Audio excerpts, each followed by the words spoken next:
listening to Thriving Mindfully podcast with Ananda Leeke. Tune in and learn how you can be present, well, and the real you from the heart.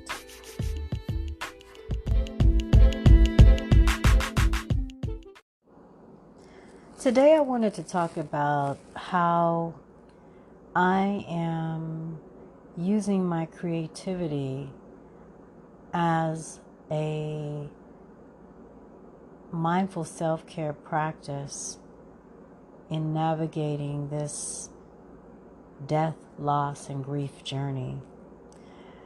My creativity is one of the things that my mother encouraged my brothers and I to explore. She was big on creativity and imagination and writing and making art and going to museums, reading books, listening to music, going to cultural events. My creativity is definitely something that my mother, Teresa B. Garton Leeke, my loving, wise, and well ancestor, something that she cultivated an appreciation for in my life and encouraged me to pursue it, both as a child and as an adult. And so one of my creative expressions that I have used for, over 3 decades as a self-care practice is writing. And during these past 7-8 months of dealing with her transition to ancestorhood, I have been writing even more in my journal. And writing to myself every day is an invitation for me to be soft as fuck with myself, because the act of writing offers me a hell of a emotional and mental release. It creates sacred space for me to reflect, for me to heal, for me to gain insight. The writing itself is a written meditation through words. It is a way for me to mindfully communicate with myself. And what's been happening in the last couple of months is that I've been writing love letters to and from death, loss, and grief. And those love letters that I've been writing in my journal and in my sketchbook have helped me let out so much emotion, so many thoughts from my mind. It's been a huge release. And when I go back and I read the letters to and from death, loss, and grief, the love letters, what I'm seeing and what I'm feeling in my heart is this connection, this befriending that I'm doing of myself and of how I'm showing up and how I'm relating to death, loss, and grief. It isn't as scary as it has been. Doesn't mean it's not intense, but these letters, these love letters to death, loss, and grief have really helped me soften, have helped me take some of the sting out of my fear of death, loss, and grief. Doesn't mean it pushes it away, but what it does is it's giving me sacred space to reflect, to be vulnerable, and to look at that vulnerability and to reflect on that vulnerability and to learn and to tap into what death, loss, and grief are trying to teach me at this point in my life. It's a daily process, and it by no means is over. And as I always like to say, death, loss, and grief are three things that we all experience, and it's all about change, and you can't control it. They are a masterclass in surrender. And the letter writing, the writing itself, the journal writing, and the love letters have been a way for me to surrender to this journey. The love letters to death, loss, and grief have also been helping me embrace thriving mindfully with them, because it's not as scary when I write it down and when I read it back. And there's a lot of wisdom that's been coming from these love letters. And so I wanted to be able to share a couple of them with you. And just give me a moment so I can pull them out.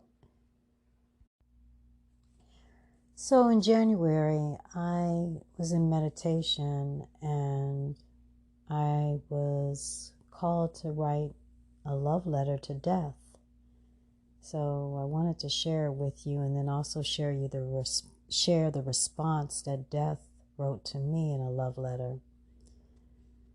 Dear Death, the first time I saw and felt you up close and personal was when I opened the bathroom door and ran to hug my mom, Teresa, and call her name.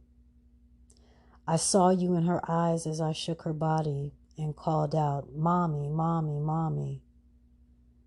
I think my spirit knew as I yelled for help from the medical team at Anne Arundel Medical Center that Mommy had made her transition to loving and wise and well ancestorhood with the Scorpio woman fierceness, grace, and peace I have always known her to have.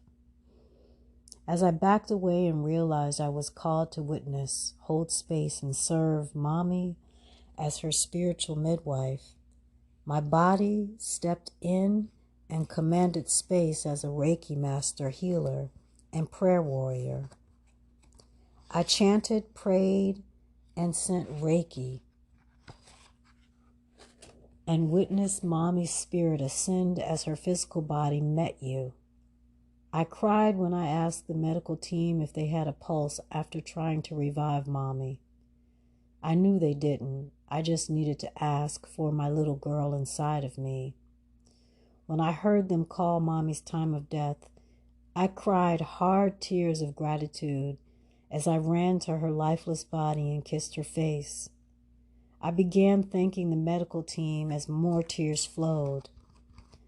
As I stepped into the hospital hallway, I began to realize how blessed I was to have the privilege to witness and hold space for the woman who gave birth to me, the woman who chose to be my mother, my teacher, my mentor, my Sigma Gamma Rho sorority sister, and my best friend, the woman who is my Shiro and loving and wise and well ancestor, the woman spirit called Teresa B. Garton Leeke.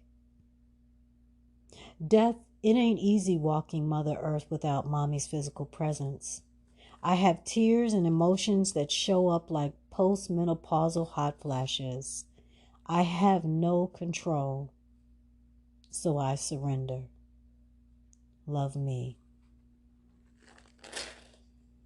So, Death wrote me a love letter. Dear Ananda, welcome to your life now.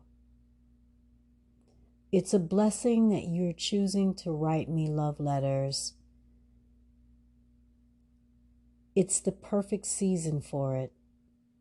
My cousins' loss and grief are jumping for joy. Welcome to our winter communion of sacred reflection and surrender. Your willingness to surrender is the first step. I offer you wisdom that may or may not support you. Use only what resonates with you as you walk your grief journey. Most of your early years, you were afraid of me. That experience you had when you were a child, watching the people jump up and down, scream and holler and beat on the coffin of the man in the casket you didn't know, left a lasting impression on your little girl self. You were 6 or 7 years old, even though your mother Teresa explained that what was happening during the funeral. As she played as an organist for the service, you couldn't escape your fear of me.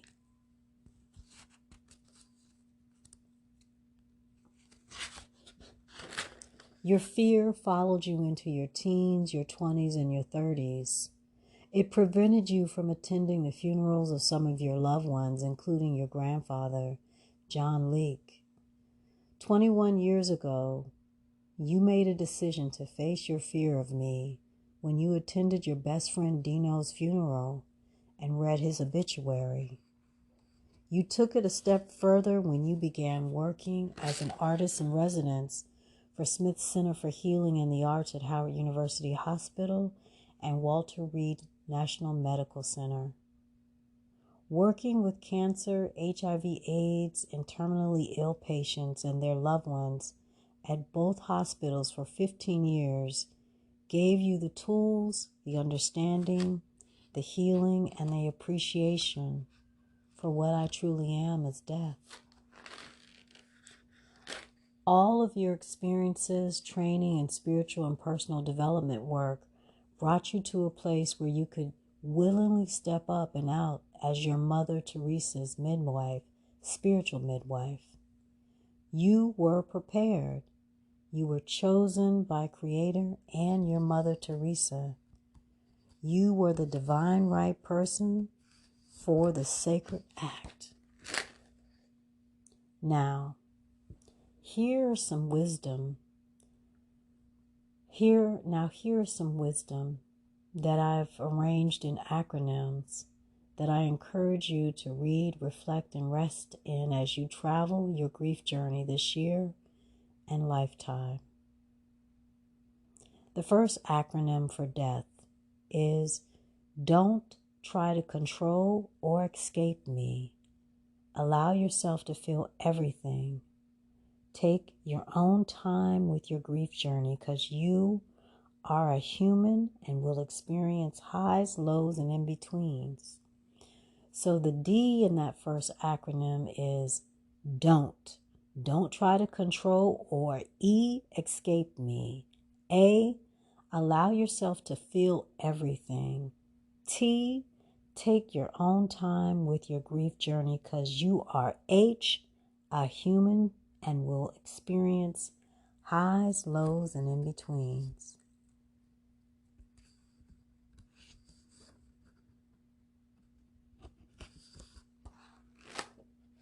The second acronym is one that I hope will inspire you to practice self-care. Dwell in the softness as you experience waves of emotion. Allow yourself space to create and use tools that open your heart and take care of your spirit, mind, and body.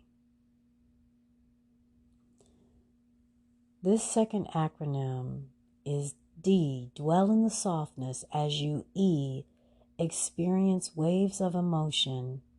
A, allow yourself space to create and use T, tools that open your H, heart, spirit, and mind. So the third acronym is about what happens when you surrender to your grief journey. The more you surrender in your grief journey, the more you will begin to grow in your understanding and acceptance of death. So this is it. Divine energy becomes awareness, angels and ancestors that take up residence and offer wisdom in your heart. So the death acronym number 3 is D, divine. E is energy. becomes A, awareness, angels and ancestors, that T, take up residence and offer wisdom in your H, heart.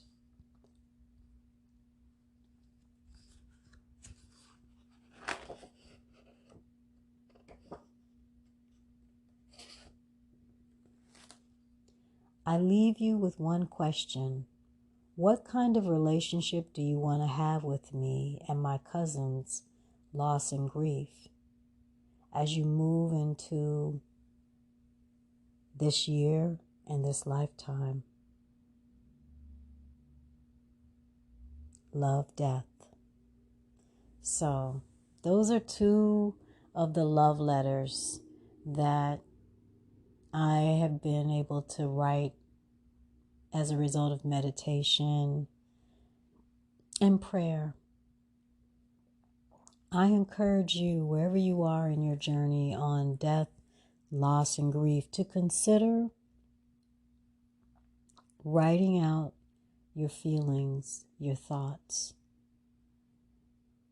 Anytime that we pick up a pen or we type, on our computer, our laptop, or on our phones, or we write it in our sketchbook or on a piece of paper, we are engaging in a written form of meditation, and we're giving ourselves sacred space to release what we're feeling and what we're thinking.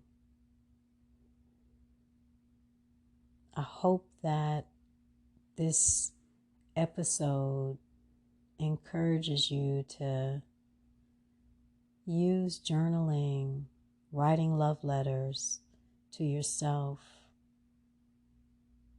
as a way to take care of yourself as you move through your journey of grief. Stay tuned for more Ananda commercials that will help you determine how you might want to work with me in the future. See you next time, and thanks for listening.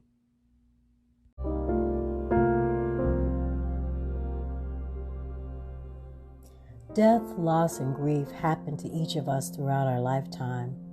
There's no way to escape them. They change us in our lives without any notice. They are filled with messy and hard moments that leave us feeling overwhelmed and out of control. I know in the past 59 years of living on Mother Earth that I've learned that death, loss, and grief are a masterclass in surrender.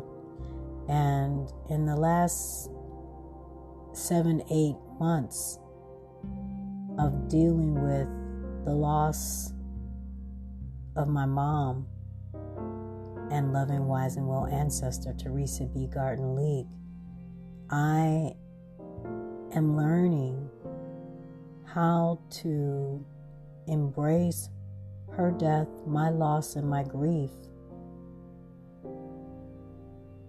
with a softness that is rooted in my heart, that allows me to say that I am learning how to walk this all out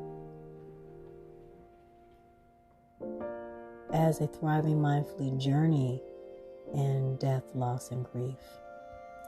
And so this year, I decided to share the lessons I'm learning in a monthly Grief and You retreat that is designed to encourage and support you in learning how to embrace thriving mindfully with the death, the loss, and the grief that you face in your own life.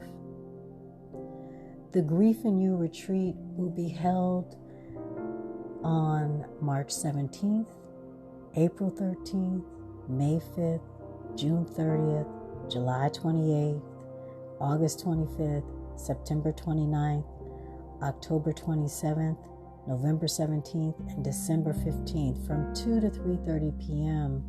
via Zoom. If you like to explore how you can begin to embrace thriving mindfully with death, loss and grief, or if you're struggling with them, go to anandaleeke.com/events to get more information about these monthly retreats, the Grief and You retreats, and to sign up and join me. There are 3 different payment options because I want to make sure that people have access to it. So it's a sliding scale with 3 different types of options. So check it out. And I'll see you in the Grief and You retreats. Take care.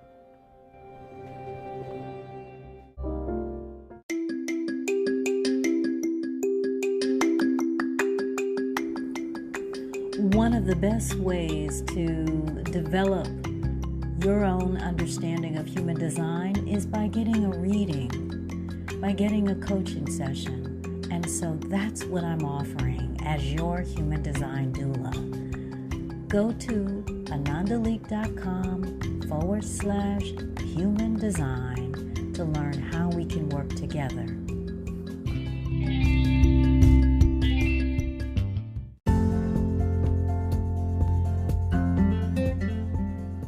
If you're looking for ways to inspire and empower yourself to be present well in the real you, and you want to take advantage of some of the things that I use, check out my Amazon store.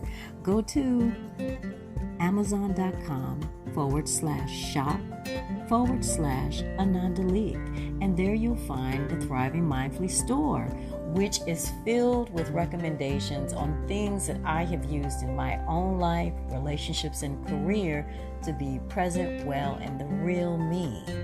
Check out my 3 mindfulness books, my yoga and self-love inspired novel, Love's Troubadours, my mindful creativity memoir, That Which Awakens Me, and my mindful technology memoir, Digital Sisterhood, in addition to various books, various products, essential oils, crystals, wisdom card decks, all kinds of things that I've used in my own life and spiritual and self-care practices to be who I am today, including the sound bowls that I use, the koshi chimes, the ocean drum, you name it, it's there.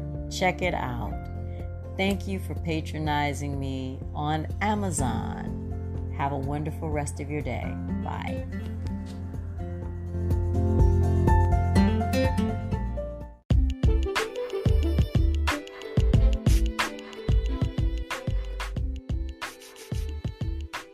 Thanks for tuning in to the Thriving Mindfully podcast.